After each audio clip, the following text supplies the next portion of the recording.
Even by using the tools at Chicago's Adler Planetarium, Director of Astronomy Geza Juk admits there's a limit to what he can see and do in understanding the cosmos. We've got a 24-inch telescope in the back of the Adler.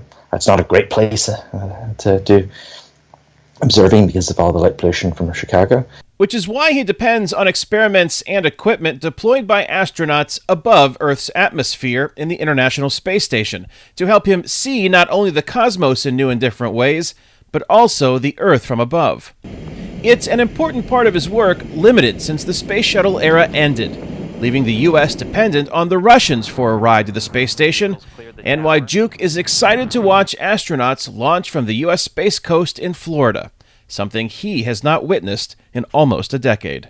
I'll look at one of the live streams and just enjoy the spectacle. When astronauts Bob Behnken and Doug Hurley lift off, reach orbit, and then rendezvous with the International Space Station, they will do so in a system partially funded, but not produced, by Jim Bridenstine's National Aeronautics and Space Administration's Commercial Crew Program. NASA is not going to purchase, own, and operate the hardware. In fact, we're going to be a customer.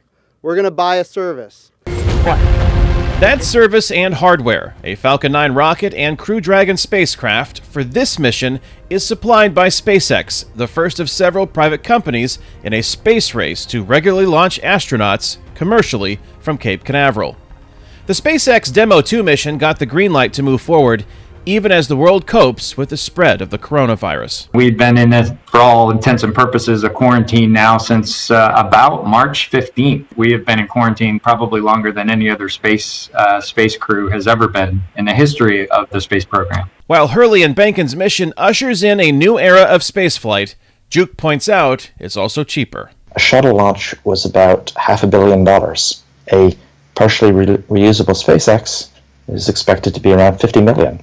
That's a factor of 10. And so cheaper launches means more opportunity for us. Retired astronaut Nicole Stott says it also makes space more accessible. I think the business model for any of these companies that are working right now in partnership with NASA, the business model is going to depend on them having business outside of just NASA astronauts flying on these spacecraft. It's a business model Juk hopes might lead to an opportunity to do more than just look at the stars from the Adler Planetarium on Earth. That's really exciting because that means that company, SpaceX, can also sell seats to other people.